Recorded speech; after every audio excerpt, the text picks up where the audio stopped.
first leg, Nathan to throw first.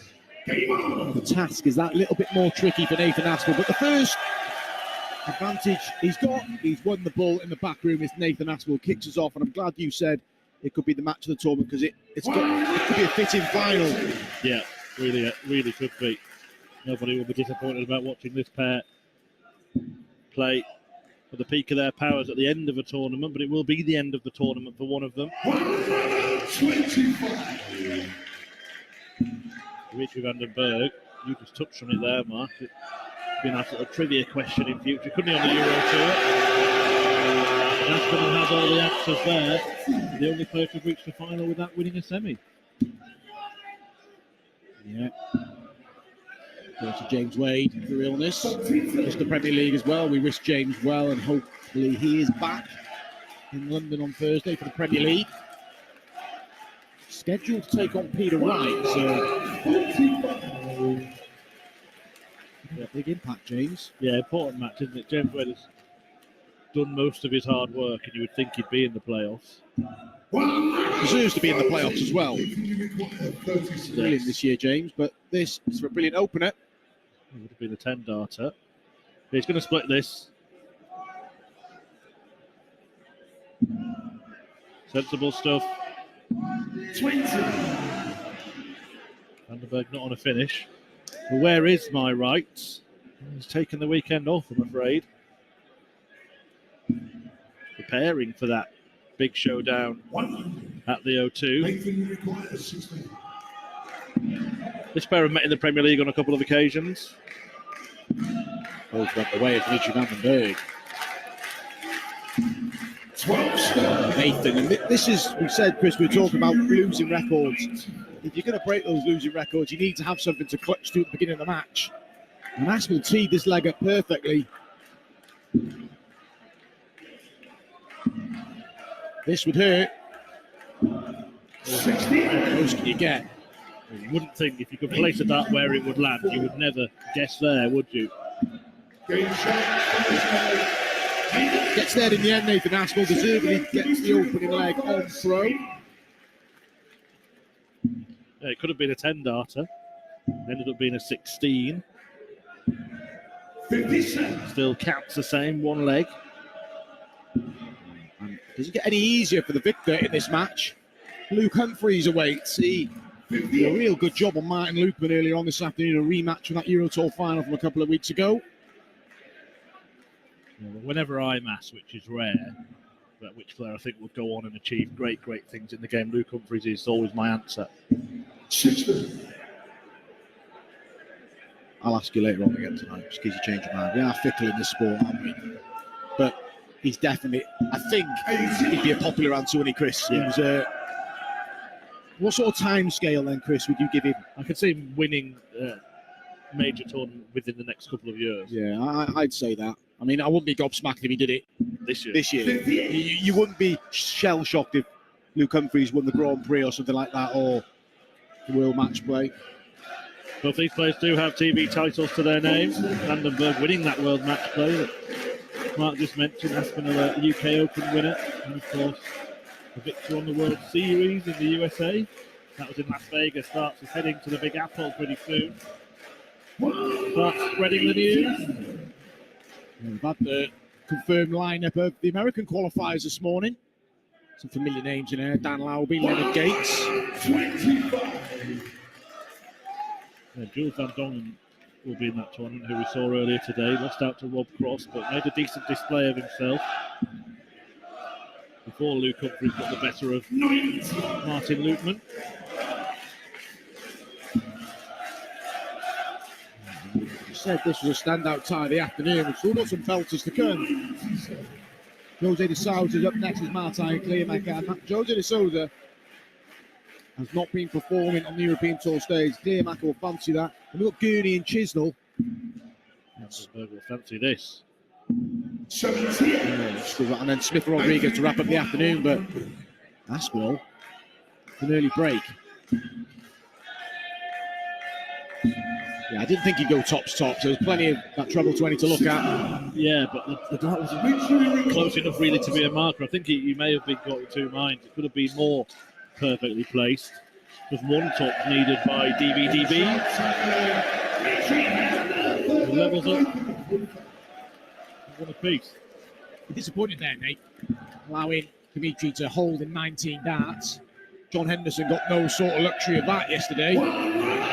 Ruthless on the outer ring against Big John. 50% on the doubles, Nathan Aspinall. Henderson played okay.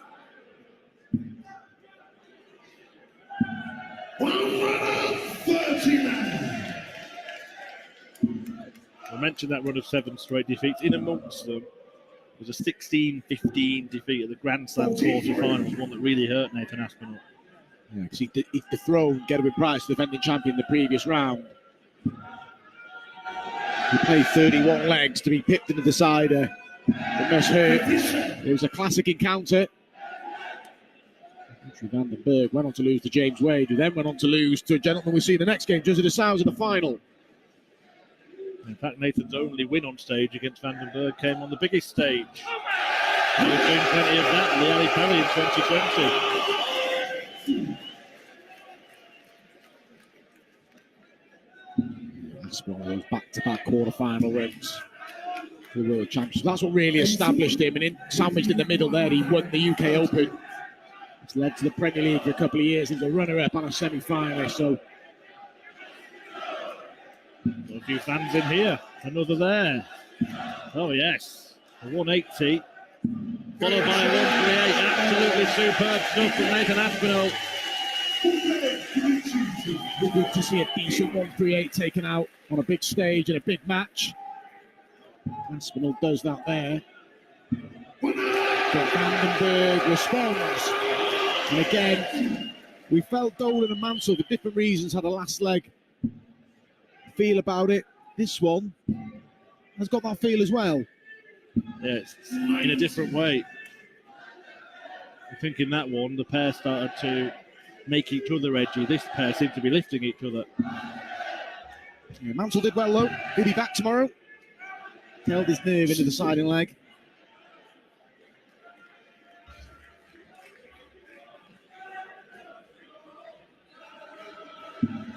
But there is a real relief amongst us that Nathan Aspinall has managed to recapture form. It was looking sketchy. He withdrew for the Masters at the beginning of the year.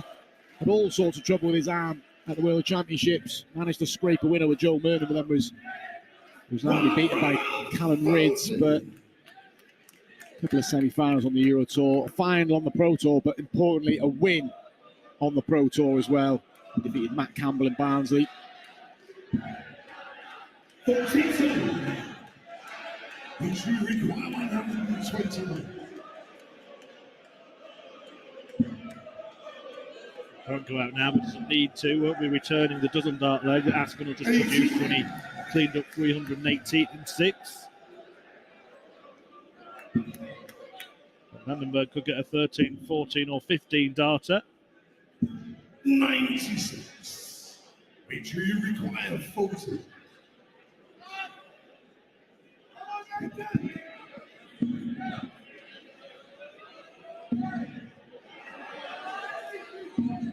Not yet. 1-3-2. 32. Nathan Aspinall will start on the ball.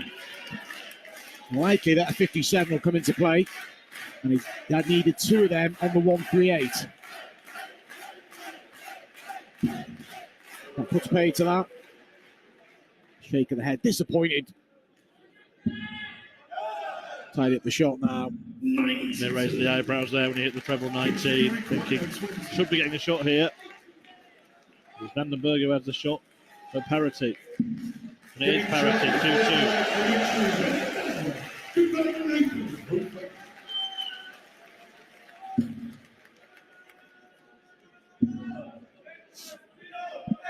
As we expected, close tie, 4 legs, all on throw.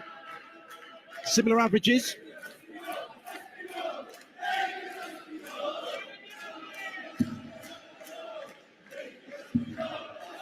'92 plays 90, call it. Osage 89, so not a great deal in it. Exactly the same on the doubles, so close encounter. But Aspinall will be satisfied. Half on, but when you've not beaten an opponent, you want to hang in there early doors, and he's done that here. So even those doubles that have been missed, predominantly legs that they've won, in fact, all 5 of Aspinall's in the first leg when he ended up kicking out in double 2, and 3 of those from Van den Bergh in the previous leg. Van den Bergh, for the memories of when he defeated Nathan Aspinall on his debut at the World Match Play. And it led to a debut win. 96. The stuff of dreams from the Dream Maker. He was brilliant that week, wasn't he? Capped it off with a fine victory over Gary Anderson in the final. He made a great defence of it in Blackpool as well. But it was definitely Peter Wright's week that week. And is it going to be finally Nathan Aspinall's time to beat Dimitri van den Bergh? Should move back in front here. There's going to be some pressure. Yeah. Plenty of pressure. 139. He should move back in front. He's got a chance to move back in front. 99 is ropey. Tops. No, and that's the second one. And Dimitri, first chance of a breaker throw, really. Well, it is the first chance of a breaker throw.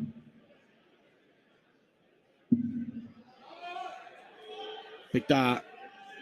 And he gets it. And you can see what it means to him. And that is the first break. And is it going to be more misery against Dimitri van den Bergh for Aspinall?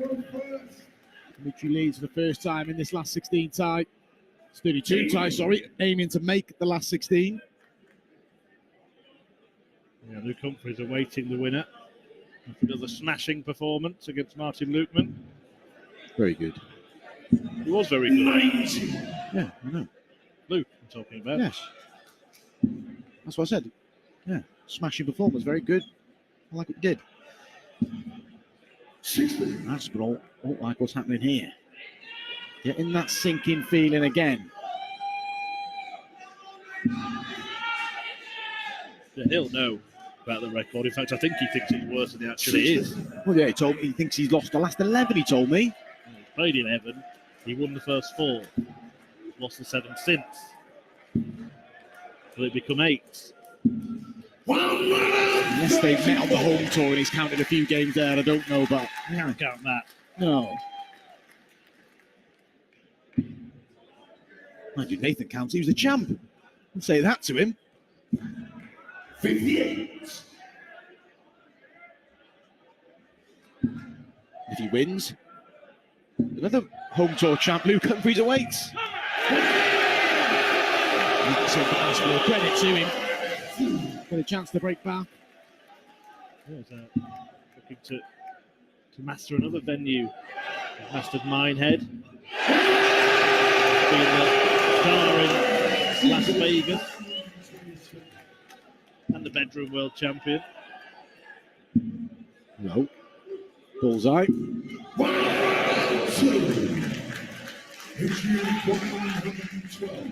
this is a big moment, isn't it? If the last leg was a big moment, this is just as big. Well, this will really hurt Aspinall. It's not going, and that was nowhere near.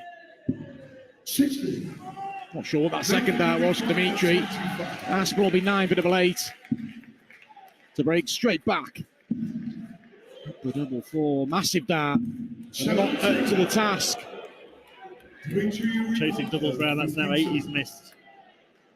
At the outer ring in this match. And coming for 4-2. There we see the deep breath from Dimitri. Does his own little routine, and more often than not it works out for him. 4-2, and that will hurt Nathan Aspinall. It's not about losing a leg, but losing a leg that you were pretty much in control of. 140. Van den Bergh now in control of the contest. 2 ahead and 2 away from that day, that final day position. Last 16 tomorrow afternoon. Nathan Aspinall currently sits in 6th spot in the European Tour Order of Merit. Dimitri van den Bergh's 5th, Johnny Clayton 4th, Gavin Price 3rd, Luke Humphries 2nd, and guess who's top, Chris? I think of the name Michael Van Geuren was missed from your list. £84,500 prize money he's won on the Euro Tour alone this year. Not bad, is it, for a weekend's work or a few weekends' work as it is for MVG? The hunger to keep winning continues. He's in action this evening. That's the order of merit for these tournaments. In the main world rankings, the PDC order of merit, Aspinall dropped out of the top 16, hasn't he? So he's looking to get back in there. 17th spot right on the button at the moment.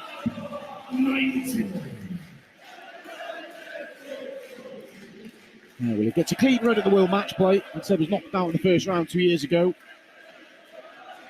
And at the Grand Prix as well. And he's already basically qualified for them. It's not concrete, but we have projected figures. He's going to be there, isn't he, Chris? So. He wasn't intending the 15 with dart 1, but stayed there to leave his favourite double with dart 3 and hits it, and that will be something that settles him down a little bit, having found a double first dart.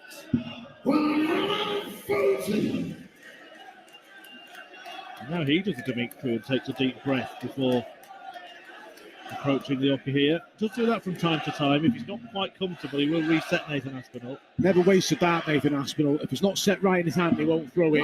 Dart players do fall into that trap where you've got a loose stem or you're not going to set you just throw it. Not Nathan. Nathan will regrip every dart in a throw if he has to. Will not waste an opportunity. And he does say he still feels the odd little twinge in his arms, and sometimes maybe that's why he's resetting as well. See him massaging it with a bit of cooling gel or something before the game, just to maybe seemed a bit of a pull in that dart there. Yeah, he is. He's managing it, Chris, isn't he? I think I don't think it's. He's playing through the pain barrier. It's not completely behind him, but there was a time when he didn't think he'd be able to play at all until it was. He spoke to as well. It'll literally be a couple of weeks off the practice ball. He's not in the European Tour event. He's played in Wigan this week as well. So despite having great runs in Wigan, he's still played a few games of darts, and there's the practice and the build-up as well. Chris and I in the back room, he's probably been here a couple of hours checking on the board. So the schedule's working all right out for Nathan Aspinall. I think it's a bit of a blessing he's missed a few European tours. Well, giving himself a chance here with his fifth maximum of this tie to break back and effectively take back control of the clash. Got to find a treble 17, treble 14 or treble 18 here. Or a double 17 if he fancies that route. He just preferred double by going that route. Some way off. Another drilling rush there today for these. Really dug in deep since having his throw broken, but hasn't been clinical enough. Dimitri to go one away. Dimitri makes it 5-3. One away from a rematch with Luke Humphries. Another match with Luke Humphries, but a rematch from that. Another match is a rematch, isn't it? Yeah, but I was going to say a rematch of when they decided the fate of Paul Nicholson's career. They gave him a commentator's gig, didn't they? Poor old Paul had to commentate on a game that he knew if Luke Humphries won, he lost his tour card. Ever the professional, Nicholson did the job, and he's been doing it a lot more often since. We might be watching. I'm saying nothing. Oh, I can't say much because I'm a co-commentator of Paul Nicholson's. 36. An asset to the commentary box.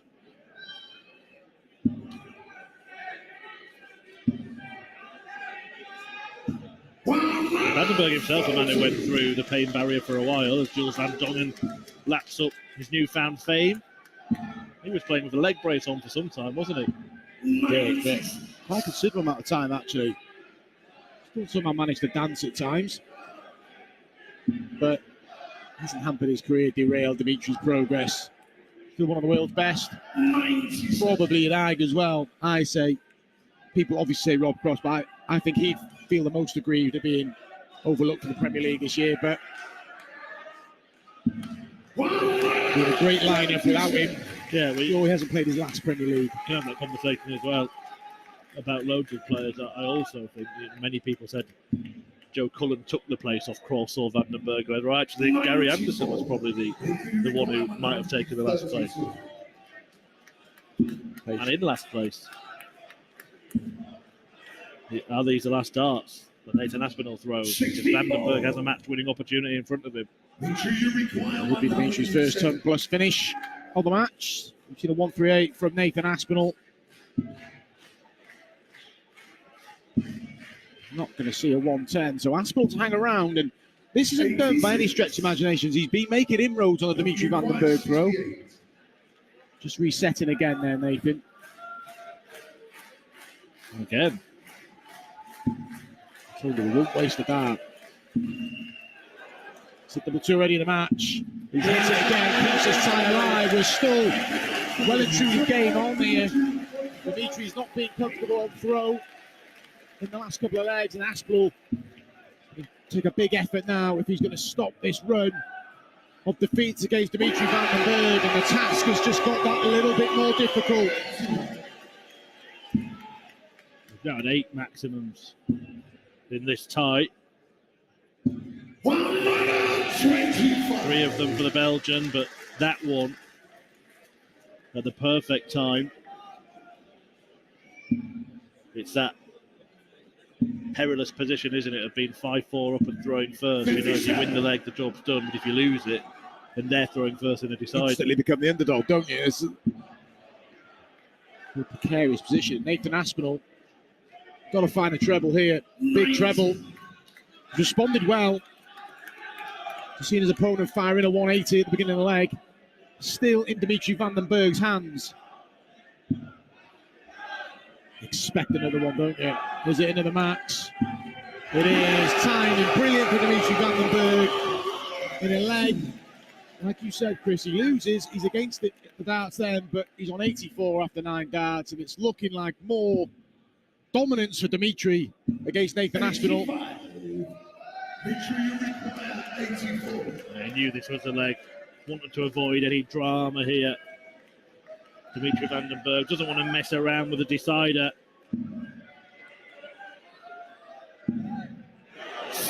Well, he still probably won't have to, but maybe a little bit more drama added into the mix, particularly if Aspinall can hit big here.